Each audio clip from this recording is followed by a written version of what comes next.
Alors, dans cette nouvelle vidéo, nous allons voir comment se connecter à un compte qui est membre d'une équipe pédagogique d'un enseignant.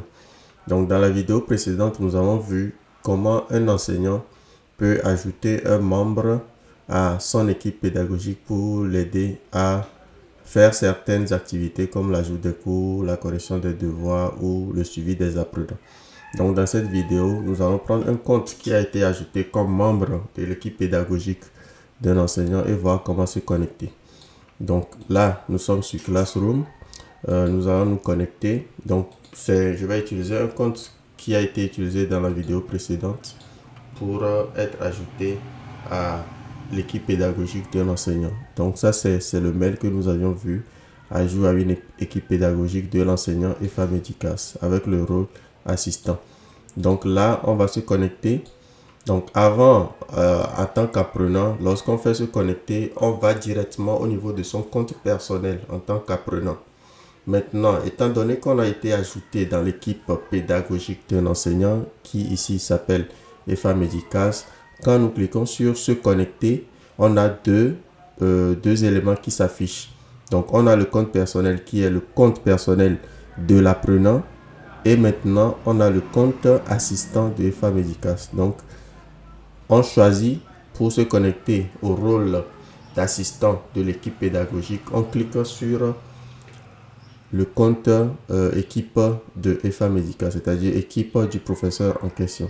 Et donc là maintenant, on est connecté à ce compte et les différents menus peuvent être parcourus. Donc voilà, donc on a le compte personnel auquel on peut se connecter et maintenant on a le compte assistant du prof auquel également on peut se connecter. Et donc ici, en tant que membre de l'équipe pédagogique, on peut parcourir les différents menus pour jouer les rôles qui nous ont été assignés. Et donc là, en tant qu'apprenant, on voit les programmes des cours, on voit les cours et s'il y avait des devoirs qui avaient été déjà créés par l'enseignant, on allait les voir ici et même les devoirs soumis. Donc, si on a un rôle de correcteur, donc dans cette vue devoir soumis, on allait voir le devoir en question et quand on entre là-bas, on pourra voir les devoirs soumis par les différents apprenants à qui ces devoirs ont été assignés. Donc, voilà un peu comment se présente l'interface lorsqu'on se connecte en tant que membre d'une équipe pédagogique.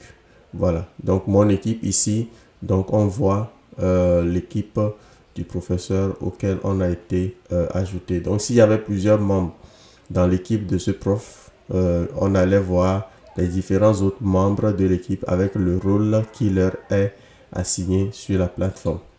Donc voilà comment est-ce que on se connecte en tant que membre d'une équipe pédagogique pour jouer les rôles ou bien les permissions qui nous ont été assignées en fonction du rôle.